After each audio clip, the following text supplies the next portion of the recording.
ਸਤਿ ਸ਼੍ਰੀ ਅਕਾਲ, ਸਵਾਗਤ ਹੈ ਤੁਹਾਡੇ ਸਾਰਿਆਂ ਦਾ ਇਨ ਫੋਕਸ ਦੀ ਅੱਜ ਦੀ ਇਸ ਖਾਸ ਪੇਸ਼ਕਸ਼ ਦੇ ਵਿੱਚ। ਟੋਰਾਂਟੋ ਤੋਂ ਮੈਂ ਹਾਂ ਜਸਦੀਨ ਕੌਰ। ਕੈਨੇਡਾ ਦੀਆਂ ਵੱਖ-ਵੱਖ ਪ੍ਰੋਵਿੰਸ਼ੀਅਲ ਸਰਕਾਰਾਂ ਵੱਲੋਂ ਸੂਬਿਆਂ ਦੇ ਵਿੱਚ ਕਰੋਨਾ ਵਾਇਰਸ ਕੇਸਿਸ ਘਟਾਉਣ ਅਤੇ ਵੈਕਸੀਨੇਸ਼ਨ ਨੰਬਰਸ ਨੂੰ ਵਧਾਉਣ ਲਈ ਵੈਕਸੀਨ ਪਾਸਪੋਰਟ ਸਿਸਟਮ ਲਿਆਂਦਾ ਗਿਆ ਹੈ।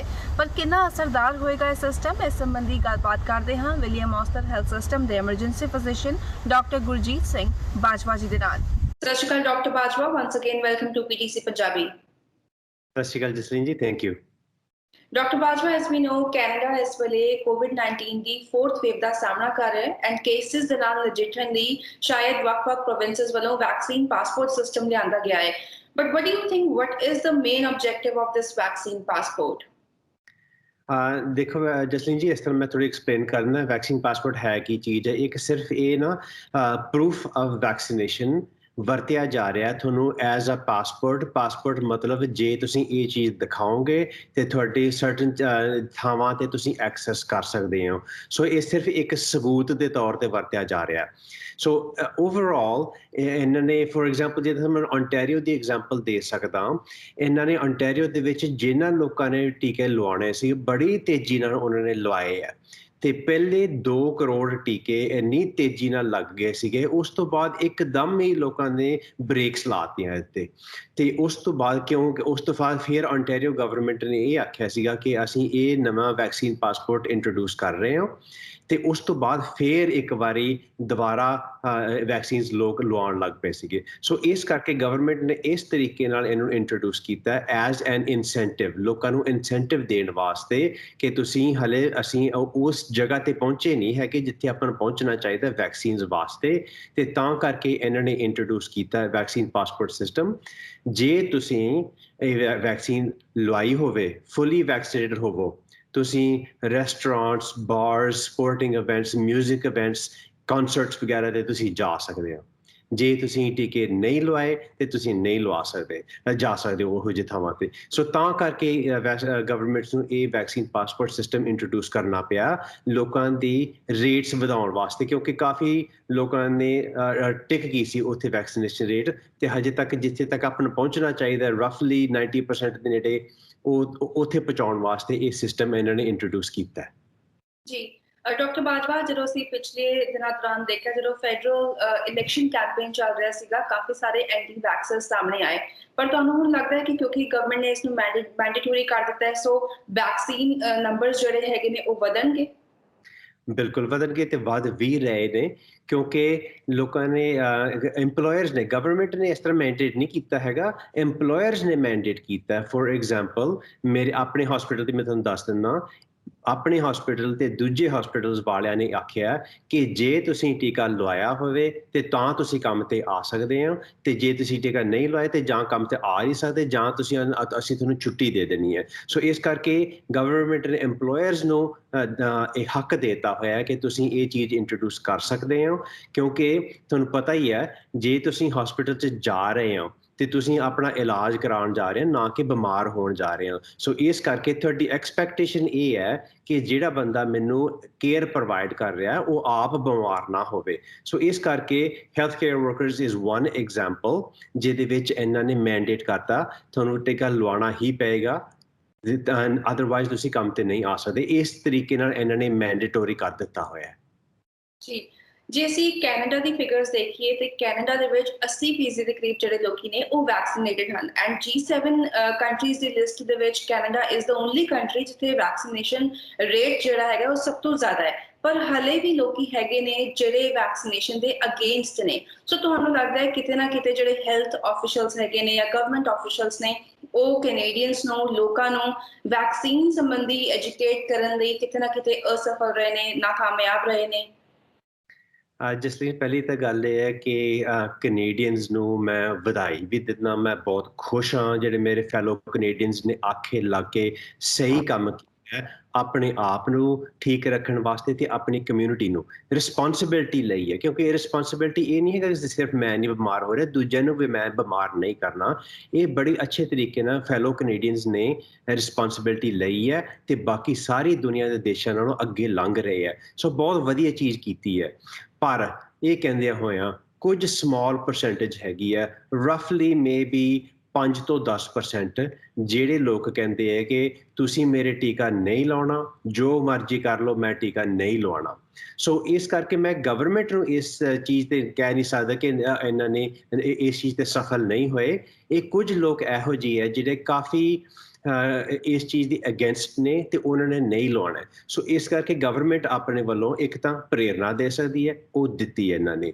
ਉਸ ਤੋਂ ਇਲਾਵਾ ਹੁਣ ਜਦੋਂ ਉਹ ਪ੍ਰੇਰਨਾ ਵਾਲਾ ਕੰਮ ਹਟ ਗਿਆ, ਉਹ ਤਾਂ ਕਰਕੇ ਇਹਨਾਂ ਨੇ ਵੈਕਸੀਨ ਪਾਸਪੋਰਟਸ ਇੰਟਰੋਡਿਊਸ ਕੀਤੇ ਹੈ ਕਿ ਜੇ ਤੁਸੀਂ ਨਹੀਂ ਲਵਾਏ ਤੇ ਤੁਸੀਂ ਆਹ ਫਲਾਣੀਆਂ ਚੀਜ਼ਾਂ ਨਹੀਂ ਕਰ ਸਕਦੇ। ਉਹਦੇ ਨਾਲ ਕੁਝ ਹੋਰ ਲੋਕ ਪਰਸੈਂਟੇਜ ਲਵਾਉਣ ਲੱਗ ਪਏ, ਪਰ ਕੁਝ ਲੋਕ ਇਹ ਪਰਸੈਂਟ ਹੈਗੇ, ਸਮਾਲ ਪਰਸੈਂਟ, ਜਿਨ੍ਹਾਂ ਨੇ ਨਹੀਂ ਲਵਾਉਣਾ ਤੇ ਉਹਨਾਂ ਨੂੰ ਧੱਕੇ ਨਾਲ ਲਾ ਵੀ ਨਹੀਂ ਸਕਦੇ ਹੈਗੇ। ਸਿਰਫ ਇਹ ਹੈ ਕਿ ਉਹਨਾਂ ਦੀ ਜ਼ਿੰਦਗੀ ਥੋੜੀ ਜਿਹੀ ਔਖੀ ਹੋ ਜਾਏਗੀ ਕਿ ਜੇ ਉਹ ਕੰਮ ਤੇ ਨਹੀਂ ਜਾ ਸਕਦੇ, ਜੇ ਉਹ ਰੈਸਟੋਰੈਂਟਸ ਤੇ ਨਹੀਂ ਜਾ ਸਕਦੇ ਫॉर ਐਗਜ਼ਾਮਪਲ, ਉਹਨਾਂ ਦੀ ਜ਼ਿੰਦਗੀ ਔਖੀ ਹੋ ਜਾਏਗੀ ਤੇ ਹੌਲੀ ਹੌਲੀ ਇਸ ਤਰੀਕੇ ਨਾਲ ਉਹ ਵੀ ਆਖੇ ਲੱਗ ਜਾਣਗੇ ਤੇ ਵੈਕਸੀਨ ਲਵਾ ਲੈਣਗੇ।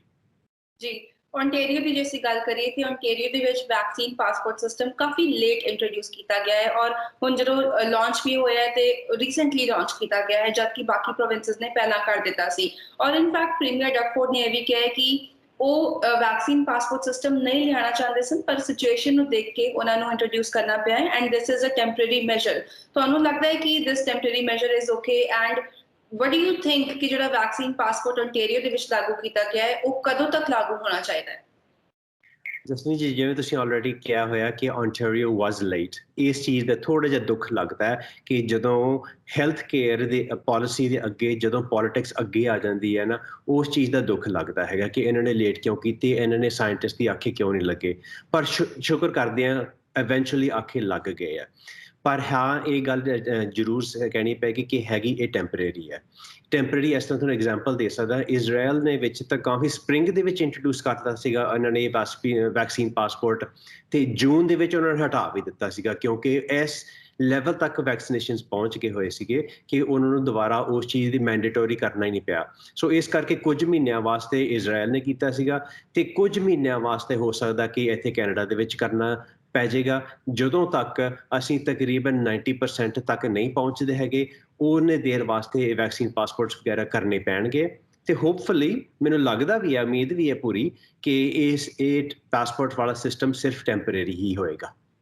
ਜੀ, ਪਰ ਜਿਸ ਤਰ੍ਹਾਂ ਮੈਂ ਪਹਿਲਾਂ ਵੀ ਮੈਂਸ਼ਨ ਕੀਤਾ ਸੀਗਾ ਕਿ ਕੋਵਿਡ ਕੇਸਿਸ ਕੈਨੇਡਾ ਵਿੱਚ ਵੱਧ ਰਹੇ ਹਨ। ਜੇ ਅਸੀਂ ਅਲਬਰਟਾ ਦੀ ਗੱਲ ਕਰੀਏ ਤੇ Alberta is facing health care crisis. In fact federal officials ਵੱਲੋਂ ਪ੍ਰੋਜੈਕਸ਼ਨਸ ਵੀ ਕੀਤੀਆਂ ਗਈਆਂ ਹਨ ਕਿ ਆਉਣ ਵਾਲੇ ਦਿਨਾਂ ਦੇ ਵਿੱਚ ਕੋਵਿਡ ਕੇਸਿਸ ਵਧਣਗੇ। ਪਰ ਡਾਕਟਰ ਬਾਜਵਾ, ਜੇ ਅਸੀਂ ਪਿਛਲੇ ਸਾਲ ਦਾ ਮੁਕਾਬਲਾ ਕਰੀਏ ਤੇ ਸਤੰਬਰ ਦੇ ਵਿੱਚ ਕੇਸਿਸ ਕਾਫੀ ਘੱਟ ਸੀਗੇ ਐਂਡ ਉਦੋਂ ਵੈਕਸੀਨੇਸ਼ਨ ਵੀ ਨਹੀਂ ਸੀਗੀ, ਪਰ ਹੁਣ ਜਦ most of the population is vaccinated ਤੇ ਇਹਨੇ ਕੇਸਿਸ ਕਿਉਂ ਦਰਜ ਕੀਤੇ ਜਾ ਰਹੇ ਨੇ? ਸਭ ਤੋਂ ਵੱਡੀ ਗੱਲ ਇਸ ਵੇਲੇ ਹੈ ਡੈਲਟਾ ਵੇਰੀਐਂਟ, ਕਿਉਂਕਿ ਇਹ ਬਹੁਤ ਹੀ ਦੂਜੇ ਨਾਲੋਂ 2.5-3 ਗੁਣਾ ਜ਼ਿਆਦਾ ਫੈਲ ਰਿਹਾ ਪਹਿਲੇ ਐਲਫਾ ਵੇਰੀਐਂਟ ਨਾਲੋਂ। ਇਹ ਵਾਇਰਸ ਹੀ ਵੇਰੀਐਂਟ ਹੀ ਇਹੋ ਜਿਹਾ ਹੈ ਕਿ ਬਹੁਤ ਤੇਜ਼ੀ ਨਾਲ ਫੈਲਦਾ। ਸੋ ਇਸ ਕਰਕੇ ਇਸ ਵੇਲੇ ਕਹਿ ਸਕਦੇ ਹਾਂ ਕਿ ਸਿਰਫ ਡੈਲਟਾ ਵੇਰੀਐਂਟ ਦੇ ਕਾਰਨ ਹੋ ਰਿਹਾ। ਤੇ ਜੇ ਆਪਾਂ ਇਸ ਵੇਲੇ ਦੇਖਦੇ ਹਾਂ ਕਿ ਹਸਪੀਟਲਸ ਦੇ ਵਿੱਚ ਤੇ ICU ਦੇ ਵਿੱਚ ਕੌਣ ਨੇ ਪੇਸ਼ੈਂਟਸ, ਸਿਰਫ ਉਹੀ ਨੇ ਜਿਹੜੇ ਅਨਵੈਕਸੀਨੇਟਡ, ਜਿਨ੍ਹਾਂ ਨੇ ਟੀਕਾ ਨਹੀਂ ਲਵਾਇਆ। ਜਿਹੜੇ ਟੀਕੇ ਲਵਾ ਚੁੱਕੇ ਆ, ਫੁੱਲੀ ਵੈਕਸੀਨੇਟਡ ਹੈ, ਉਹ ਜਾਂ ਤਾਂ ਬਿਮਾਰ ਹੁੰਦੇ ਹੀ ਨਹੀਂ ਹੈਗੇ ਤੇ ਜੇ ਹੁੰਦੇ ਆ ਥੋੜਾ ਹੋ ਕੇ ਹਟ ਜਾਂਦੇ ਆ, ਉਹਨਾਂ ਨੂੰ ਹਸਪੀਟਲ ਵੀ ਨਹੀਂ ਜਾਣਾ ਪੈਂਦਾ ਤੇ ਖਾਸ ਕਰਕੇ ਵੱਡੀ ਗੱਲ ਇਹ ਹੈ ICU ਤੇ ਮੌਤ ਤੋਂ ਬਚ ਜਾਂਦੇ ਆ। ਸੋ ਇਸ ਵੇਲੇ ਜਦੋਂ ਦੇਖਿਆ ਜਾ ਰਿਹਾ ਹੈ ਕਿਹਦੇ ਵਿੱਚ ਕੇਸਿਸ ਨੇ, ਉਹ ਹੈਗੀ ਹੈ ਜਿਨ੍ਹਾਂ ਨੇ ਟੀਕਾ ਨਹੀਂ ਲਵਾਇਆ ਤੇ ਜਾਂ ਬੱਚਿਆਂ ਦੇ ਵਿੱਚ, ਕਿਉਂਕਿ ਉਹਨਾਂ ਨੇ ਟੀਕਾ ਵੀ ਨਹੀਂ ਲਵਾਇਆ ਹੈਗਾ। ਸੋ ਪਰ ਇਹ ਗੱਲ ਜ਼ਰੂਰ ਕਹਿਣੀ ਪਏਗੀ ਕਿ ਇਸ ਵੇਲੇ ਕੇਸਿਸ ਜਿਹੜੇ ਹੈਗੇ ਕੈਨੇਡਾ ਦੇ ਵਿੱਚ, ਉਹ ਮੋਸਟਲੀ ਜਿੰਨੇ ਵੀ ਹੈਗੇ ਆ, ਉਹ ਇੰਨੇ ਜ਼ਿਆਦਾ ਸੀਰੀਅਸ ਨਹੀਂ ਹੈਗੇ ਕਿਉਂਕਿ ਬੱਚਿਆਂ ਨੂੰ ਵੈਸੇ ਨਹੀਂ ਸੀਰੀਅਸ ਬਿਮਾਰੀ ਹੁੰਦੀ ਤੇ ਦੂਜੀ ਗੱਲ ਇਹ ਕਿ ਜਿਨ੍ਹਾਂ ਨੇ ਟੀਕੇ ਲਵਾ ਚੁੱਕੇ ਉਹਨਾਂ ਨੂੰ ਸੀਰੀਅਸ ਬਿਮਾਰੀ ਨਹੀਂ ਹੁੰਦੀ। ਉਹੀ ਸਿਰਫ ਰਹਿ ਗਏ ਨੇ ਜਿਨ੍ਹਾਂ ਨੇ ਟੀਕਾ ਨਹੀਂ ਲਵਾਇਆ ਤੇ ਉਹ ਇਹੋ ਜਿਹੇ ਏਰੀਆਜ਼ ਨੇ ਜਿਹੋ ਜਿਹੇ ਪ੍ਰੋਵਿੰਸਿਸ ਫॉर ਐਗਜ਼ਾਮਪਲ ਜਿਨ੍ਹਾਂ ਨੇ ਥੋੜੀ ਜਿਹੀ ਵੈਕਸੀਨੇਸ਼ਨ ਦੇ ਅਗੇਂਸਟ ਨੇ। One of those examples is Alberta, ਜਿਹਦੇ ਵਿੱਚ ਥੋੜੀ ਜਿਹੀ ਜ਼ਿਆਦਾ ਪਰਸੈਂਟੇਜ ਦੇ ਵਿੱਚ ਇਹੋ ਜਿਹੇ ਲੋਕ ਨੇ ਜਿਹੜੇ ਵੈਕਸੀਨਸ ਦੇ ਅਗੇਂਸਟ ਨੇ। So do you think ਕਿ ਵੈਕਸੀਨ ਪਾਸਪੋਰਟ ਦੇ ਨਾਲ ਕੋਵਿਡ ਕੇਸਿਸ ਘਟਣਗੇ? ਜਿੰਨੇ ਵੀ ਜ਼ਿਆਦਾ ਆਪਾਂ ਟੀਕੇ ਲਵਾ ਸਕਦੇ ਹਾਂ ਉਹਦੇ ਨਾਲ ਕੋਵਿਡ ਕੇਸਿਸ ਘਟਣਗੇ। ਉਹਦੇ ਵਾਸਤੇ ਇੱਕ ਤਰੀਕਾ ਹੈਗਾ ਆ ਵੈਕਸੀਨ ਪਾਸਪੋਰਟ ਵਾਲਾ। And it is working so far. ਜੇ ਦੇਖਿਆ ਜਾਵੇ, ਜਿਵੇਂ ਉਹ ਤੁਹਾਨੂੰ ਦੱਸਿਆ ਸੀ ਐਗਜ਼ਾਮਪਲ 2 ਕਰੋੜ ਤੇ ਜਾ ਕੇ ਕਾਫੀ ਬ੍ਰੇਕਸ ਲੱਗ ਗਈਆਂ ਸੀਗੀਆਂ, ਵੈਕਸੀਨ ਪਾਸਪੋਰਟ ਸਿਸਟਮ ਇੰਟਰੋਡਿਊਸ ਕਰਨ ਤੋਂ ਬਾਅਦ ਉਹ ਫੇਰ ਇੱਕਦਮ ਚੱਲ ਪਿਆ ਸਿਸਟਮ। ਸੋ ਇਸ ਕਰਕੇ vaccine passport system does work. ਸਾਰੇ ਦਾ ਸੋਲੂਸ਼ਨ ਇਹ ਨਹੀਂ ਹੈਗਾ, ਇੱਕ ਸਿਰਫ ਇਹ ਇੱਕ ਸੋਲੂਸ਼ਨ ਦੇ ਵਿੱਚ ਇੱਕ ਹਿੱਸਾ ਹੈ, ਐਂਡ ਇਟ ਡਜ਼ ਵਰਕ। ਜੀ ਡਾਕਟਰ ਬਾਜਵਾ, ਅਸੀਂ ਆਪਣੀ ਗੱਲਬਾਤ ਦਾ ਸਿਲਸਿਲਾ ਇਸੇ ਤਰ੍ਹਾਂ ਜਾਰੀ ਰੱਖਾਂਗੇ, ਪਰ ਫਿਲਹਾਲ ਸਮਾਂ ਹੋ ਗਿਆ ਇੱਕ ਛੋਟੀ ਜਿਹੀ ਬ੍ਰੇਕ ਦਾ। ਬ੍ਰੇਕ ਤੋਂ ਬਾਅਦ ਜਲਦ ਹਾਜ਼ਰ ਹੁੰਦੇ ਹਾਂ।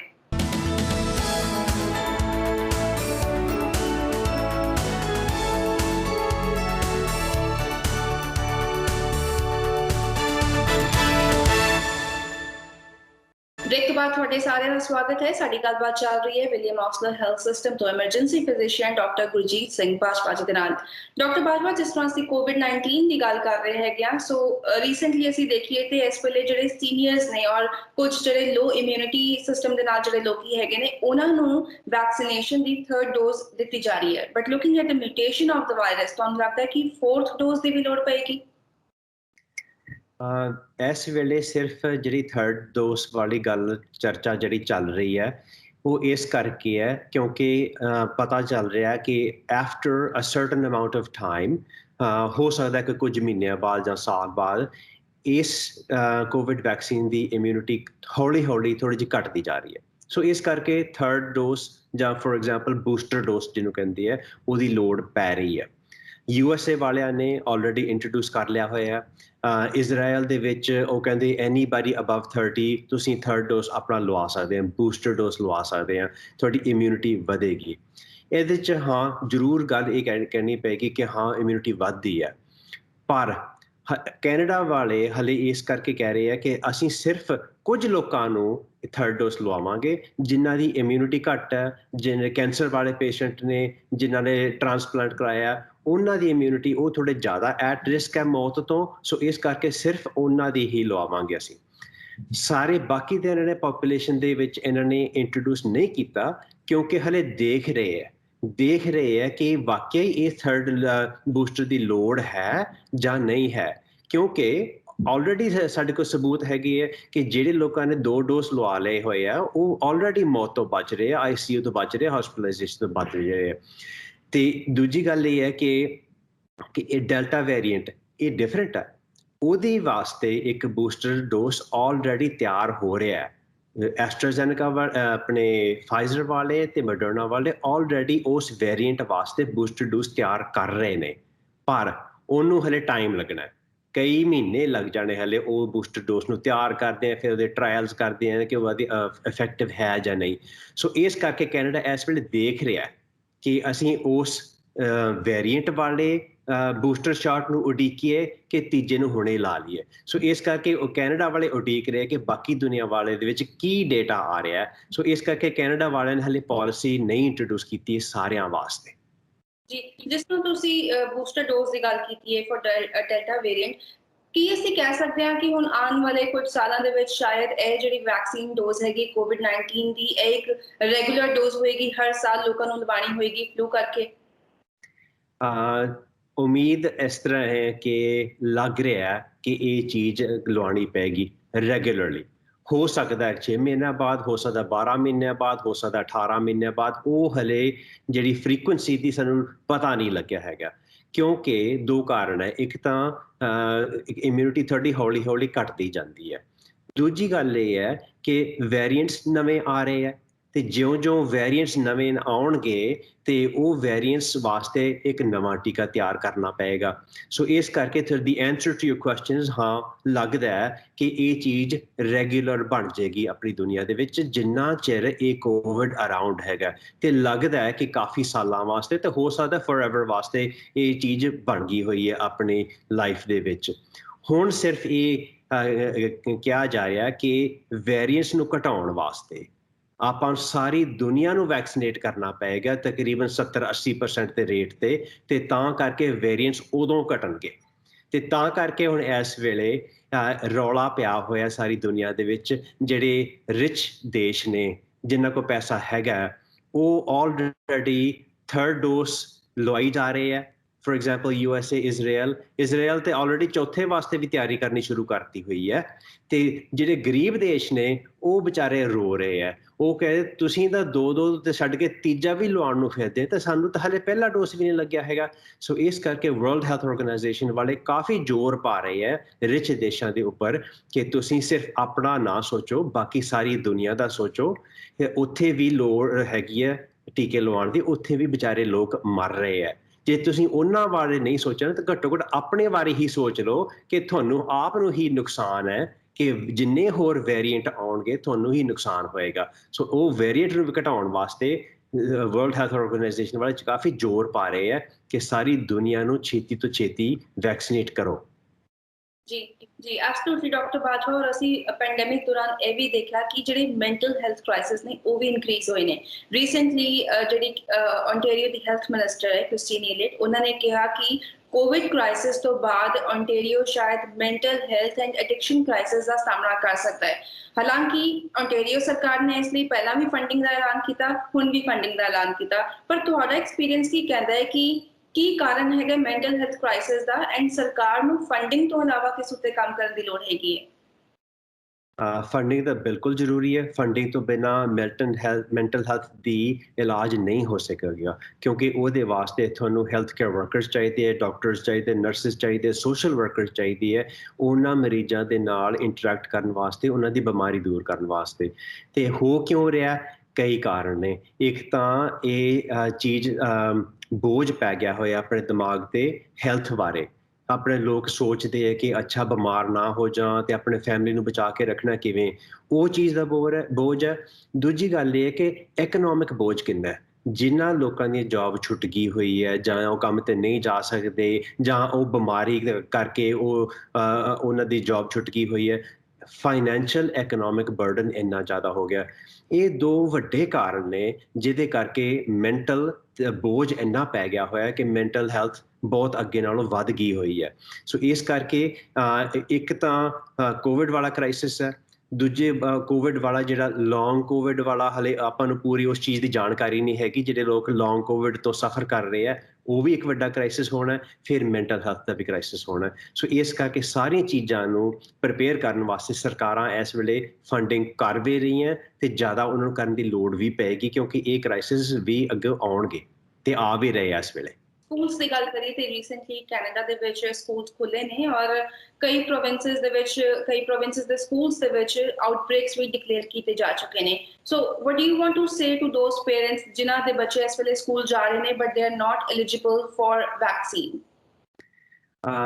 ਇੱਕ ਦੋ ਗੱਲਾਂ ਨੇ। ਇੱਕ ਤਾਂ ਫਿਕਰ ਤਾਂ ਖੈਰ ਹੁੰਦਾ ਹੀ ਆਪਣਾ ਬੱਚਾ ਨਾ ਬਿਮਾਰ ਹੋ ਜੇ, ਪਰ ਜੇ ਉਹ ਬੱਚੇ ਬਿਮਾਰ ਹੁੰਦੇ ਵੀ ਹੈ, ਸੋ ਫਾਰ ਅਸੀਂ ਦੇਖਿਆ ਕਿ ਬੱਚੇ ਜਦੋਂ ਕੋਵਿਡ ਦੇ ਨਾਲ ਬਿਮਾਰ ਹੁੰਦੇ ਵੀ ਆ ਉਹ ਸੀਰੀਅਸ ਬਿਮਾਰ ਨਹੀਂ ਹੁੰਦੇ।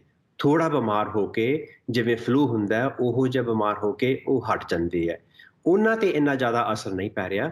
ਜ਼ਿਆਦਾ ਡਰ ਉਹਨਾਂ ਵਾਸਤੇ ਹੈ ਕਿ ਜਿਹੜੇ ਲੋਕ ਉਹਨਾਂ ਦੇ ਘਰ ਦੇ ਹਾਊਸ ਹੋਲਡ ਮੈਂਬਰਸ ਨੇ ਜੇ ਉਹਨਾਂ ਨੇ ਟੀਕੇ ਜੇ ਨਹੀਂ ਲਵਾਏ ਤੇ ਉਹਨਾਂ ਨੂੰ ਜ਼ਿਆਦਾ ਖਤਰਾ ਹੈ ਉਸ ਕੋਵਿਡ ਵਾਇਰਸ ਘਰ ਦੇ ਵਿੱਚ ਆਉਣ ਨੂੰ। ਸੋ ਇਸ ਕਰਕੇ ਜੇ ਬਾਕੀ ਸਾਰੇ ਲੋਕਾਂ ਨੇ ਘਰ ਦੇ ਵਿੱਚ ਡਬਲ ਵੈਕਸੀਨੇਟਡ, ਫੁੱਲੀ ਵੈਕਸੀਨੇਟਡ ਜੇ ਤੁਸੀਂ ਹੈਗੇ ਹੋ, ਫਿਰ ਉਸ ਬੱਚੇ ਨੂੰ ਸਕੂਲ ਭੇਜਣ ਦੇ ਵਿੱਚ ਇੰਨੀ ਜ਼ਿਆਦਾ ਹਰਜ ਨਹੀਂ ਹੈਗੀ ਥੋੜੀ ਜਿਹੀ ਹੈ ਪਰ ਜ਼ਿਆਦਾ ਨਹੀਂ ਕਿਉਂਕਿ ਡਰ ਉਸ ਚੀਜ਼ ਦਾ ਲੱਥ ਜਾਂਦਾ ਕਿਉਂਕਿ ਬਾਕੀ ਸਾਰੇ ਦੀ ਪ੍ਰੋਟੈਕਸ਼ਨ ਹੈਗੀ ਹੈ।